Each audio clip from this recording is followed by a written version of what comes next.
Well, good morning, everyone. Welcome back to Passage Today. My name is Jim Merle, and here you are, a part of the program again, where I hope to give you a little bit of biblical information in order to give you the spiritual motivation to go through this life. And today's verse we're going to be looking at for just a moment is certainly one of those. It's certainly one of those verses where when I was at my lowest times, my darkest days, this is a passage that I could continually go back to over and over again, whether I read it or just in some cases had it memorized, partly away, tucked in my mind, and it would really give me some strength, some courage, and certainly some encouragement to make it through the darkest days. Now, let me back up just a little bit. I know there are a handful of you who do not know me from my former program, The Transplant Helper, but I know the vast majority of you do, and you'll recall, if you knew anything about me, it was about 7 years ago that I was in stage 4 heart failure, sleeping 16, 18 hours a day, struggling for life, hoping and needing a heart transplant. Now, at that point, I was in and out of the hospital constantly. There was always something going on, always some issue, some problem.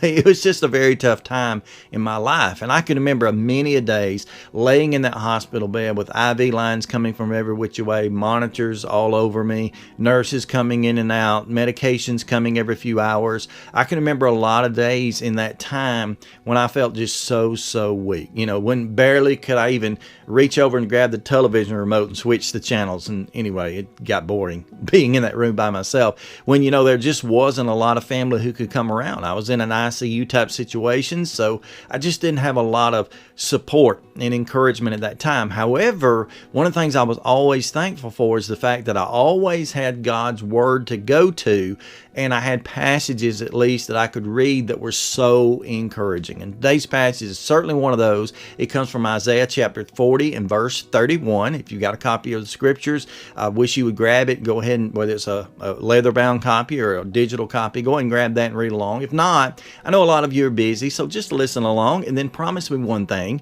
Promise me you'll go back and kind of examine and study this on your own a little bit later today and spend some time with God's Word and try to gain even more and more courage and knowledge from Him. But anyway, Isaiah chapter 40 and verse 31, I'll read it to you. Here's what it says.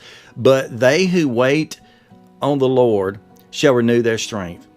They shall mount up with wings like eagles. They shall run and not be weary.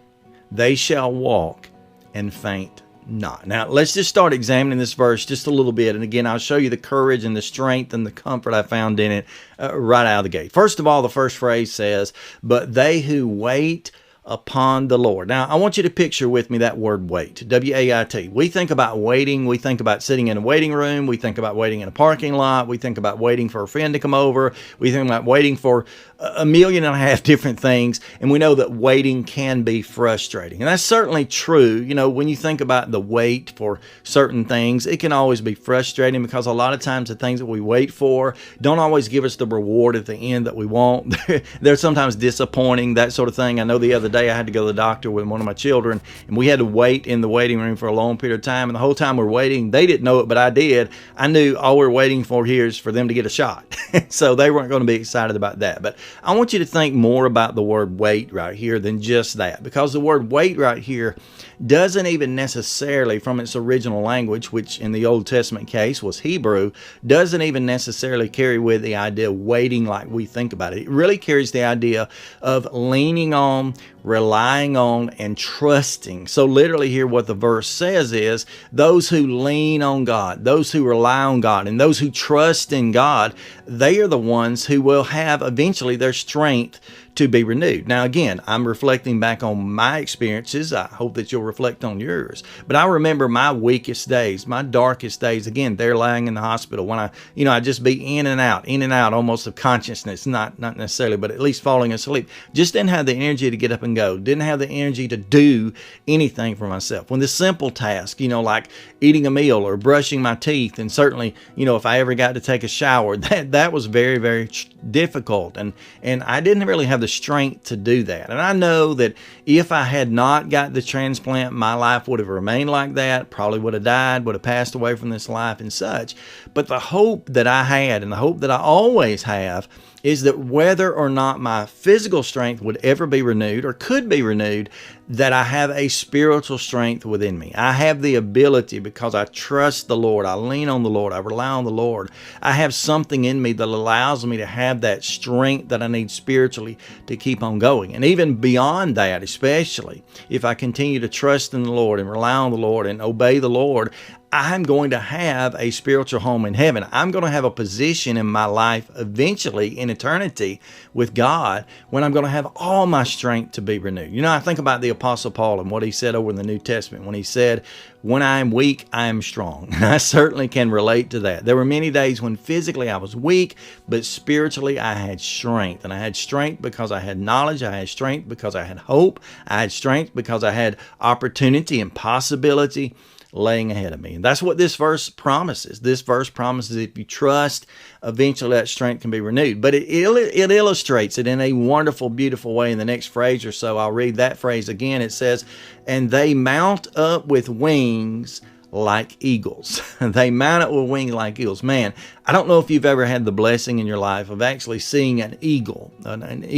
flying around. Every now and then, it's pretty rare here in Alabama where I live, but every now and then we'll have some type of an eagle come over. As a matter of fact, there's been one or two times when I've actually seen the majestic bald eagle, you know, the bird of these United States. I've seen a bald eagle fly over, and it is amazing when you see an eagle or a large bird. We see a lot more hawks than we do anything else, but when you see them, when they get up into the air and they get to that certain place, you know, I call it the atmosphere. I don't know what you technically call it, but they get up and they're nearly seemingly in the clouds, and they just catch those drafts and they catch those winds, and they can just soar on forever. And it seems as if there's no effort involved in it. I know it took effort to get there, but once they got there, they just throw the wings up and they just sail and they just cruise along. And it's just so beautiful to watch and to see them just going around and around in their cycles and following those wind flows and allowing, in one sense, you may as well admit it, allowing the creation of God in the wind and in those jet streams or whatever that is, allowing that to be what lifts them up and that to be what gives them strength. And I think that's part of the beauty in this verse. Not only the beauty of what it looks like for an eagle to soar, but the beauty of what it looks like for anything, an eagle, and now we think about us, to not just gain our strength from the strength we've been able to build up in life and the muscles and such that we've been able to be put on and such, but to be able to have strength from something that only God can give. And that's so beautiful about this verse. Now it goes on in the next phrase and says, "They shall run and not be weary. They shall walk and faint not." Again, looking at my physical situation, that's easy to describe. There was a time when running was certainly not an option.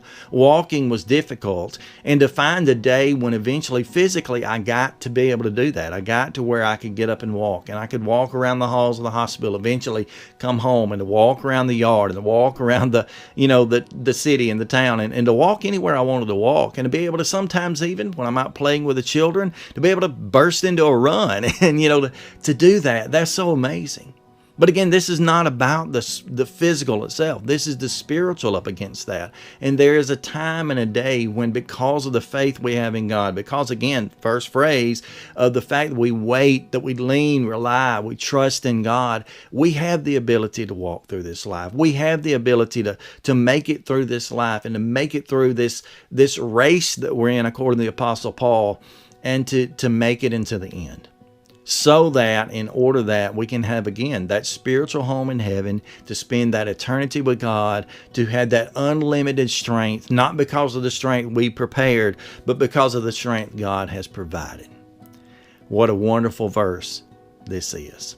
Again, Isaiah 40 and verse 31, promise me you'll study it out for yourself later today. And until I see you again, stay faithful, my friends.